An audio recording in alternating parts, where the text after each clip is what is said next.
Salut, c'est GGO, je suis super ravi de vous retrouver sur la chaîne. Donc là, je vais vous proposer un nouveau type de format, je tente des trucs, comme je vous l'ai dit. Je vais vous présenter donc le jeu Grid Autosport sur Nintendo Switch, un jeu qui est sorti maintenant il y a quelques semaines, pas plus. Par contre, uniquement en version démat sur le Nintendo eShop au prix de 34,99 si je dis pas de bêtises. Le jeu pèse à peu près 10 Go si vous téléchargez en plus le pack de textures qui est gratuit. En fait, j'ai fait un montage vidéo grâce à des captures que j'ai fait directement via la Nintendo Switch. Alors, c'est des captures malheureusement qui sont possibles donc via le bouton de capture de la Nintendo Switch qui ne dure que 30 secondes. Elle enregistre uniquement en 720p. Donc, je me suis débrouillé avec ce que j'avais. J'ai rajouté ma voix derrière. J'espère qu'au montage ça ira et surtout que ça vous plaira. Bah écoutez, je vous dis à tout de suite pour la vidéo de présentation.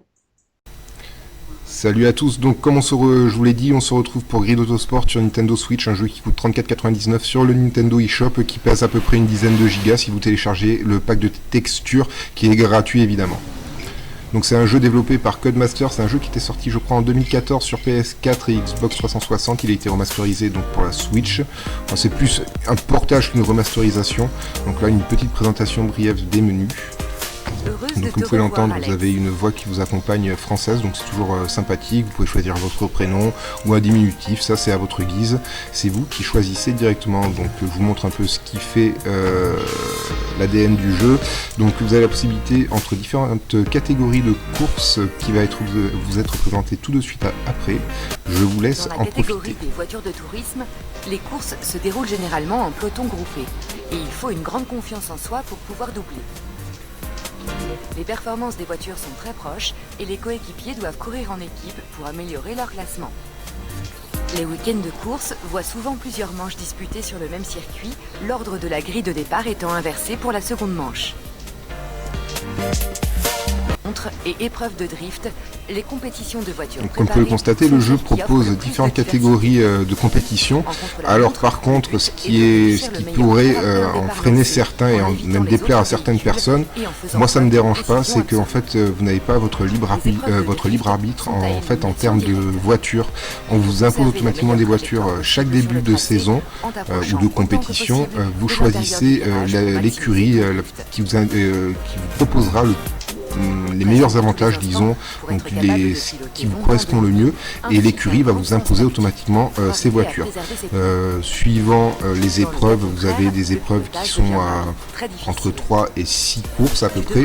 C'est pas sur 6 courses vous allez avoir une voiture, non, vous allez l'écurie va vous proposer différentes voitures à chaque fois, mais vous n'allez pas pouvoir choisir. Vous allez pouvoir faire des réglages évidemment sur l'automobile, mais par contre la voiture vous sera automatiquement imposée. Ce qui est un peu dommage. Comme je vous l'ai dit aussi, donc ce n'est pas, vous ne gagnez pas d'argent, ce qui ne vous permet pas d'acheter de voiture. C'est en fait vous gagnez de l'XP qui va vous permettre en fait après d'attirer les plus grosses écuries vers vous, ce qui vous permettra après aussi donc d'avoir des voitures effectivement plus puissantes, plus performantes et d'avoir la possibilité de gagner plus facilement vos courses et d'accroître vos gains. Dans la catégorie des monoplaces, il est vous pouvez le constater aussi, nous avons aussi des courses en monoplace, et vous avez pu le voir, il y a aussi des courses de nuit. Et évidemment, il ne faut pas trop en demander, on n'a pas de changement climatique évidemment, il ne faut pas trop en demander non plus à notre petite Switch. Mais moi, au jour d'aujourd'hui, avec tous les jeux de course automobile que j'ai pu tester sur Nintendo Switch, c'est vraiment celui-là que je retiens. Comme vous pouvez le constater, il n'y a pas de popping, il n'y a pas d'aliasing, que ce soit sur tablette ou télé, c'est vraiment très joli. Donc là ce qui va suivre, je vais vous montrer, vous présenter un petit peu les menus courses. Donc ça c'est vraiment pas mal, vous avez les qualifications, ce qui vous permet donc de faire le meilleur temps pour pouvoir être dans la pole position. Vous avez même la possibilité de faire des essais pour vous familiariser avec le circuit, ce qui n'est pas le cas dans tous les jeux de course, comme par exemple, moi je suis un grand habitué de Forza où on vous impose une place de départ. Là non, vous allez pouvoir changer donc les commandes et tout. À savoir que sur les commandes, ce qui est intéressant, c'est que vous pouvez jouer avec le gyroscope. Moi je trouve que personnellement c'est pas du tout maniable, mais bon. C'est à souligner aussi, vous avez les vibrations HD qui réagissent d'ailleurs très bien, on sent bien les vibrations qu'on est sur vibreur, sur les vibreurs ou qu'on freine ou passe les vitesses. Donc comme là vous avez peut-être pu le constater, on va revenir tout de suite dessus. Vous avez la possibilité donc de changer les caractéristiques graphiques du jeu. Donc quand vous êtes en nomade, vous avez l'économie d'énergie, graphique ou performance. Performance pour avoir une meilleure vitesse d'affichage, graphisme pour avoir des plus jolis graphismes, et économie de batterie. Donc ça vous permet, ça baisse les graphismes et le framerate de façon à économiser votre batterie quand vous êtes en mode nomade. En termes de difficulté, voilà, moi j'ai fait le mode personnalisation suivant ce que vous allez enlever ou mettre en aide.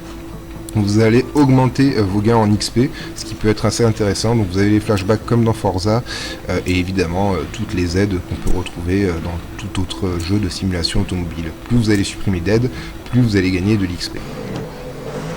Donc là ce que vous voyez, c'est moi des captures que j'ai fait directement via ma Nintendo Switch grâce au bouton enregistrement vidéo. Donc c'est que des petites vidéos de 30 secondes qui sont enregistrées malheureusement en 720p. Et là, ce qui est vraiment sympa, c'est qu'on a la vue cockpit. C'est vraiment très rare sur un jeu de course sur Nintendo Switch. Alors certes, l'intérieur du cockpit est flou, mais tout le reste à l'extérieur reste très joli. Il n'y a pas d'aliasing, ça pop pas du tout. C'est très joli. Donc là vous avez vu la vue capot, moi c'est celle que j'affectionne le plus, c'est là où j'ai le plus de facilité pour conduire. Depuis que les jeux de voitures 3D existent, moi j'ai toujours joué avec la vue capot. Pour moi c'est une habitude, après chacun joue à sa propre façon. Ensuite on va enchaîner avec, j'ai fait une autre capture il me semble, donc avec la vue éloignée, pour que vous puissiez mieux vous rendre compte aussi donc, des détails sur la voiture. Comme vous pouvez le constater, la voiture devant a perdu son aileron arrière. Il y a les impacts évidemment qui apparaissent sur les voitures. Vous pouvez arracher les pare-chocs, vous avez les dommages physiques, vous pouvez partir en tonneau ou en glissade. Comme vous pouvez le constater, le jeu est très très détaillé. Pour la Nintendo Switch, comme je le dis encore une fois, moi je trouve qu'ils ont fait un excellent portage. Et à titre d'information, moi je joue en mode graphisme, pas en mode performance, parce que moi je trouve, ça me dérange pas, j'ai pas trouvé de grosses chutes de framerate, pas plus que ça. Alors là, comme je vous le disais, comme dans Forza, vous avez la possibilité de faire des retours en arrière, des replays.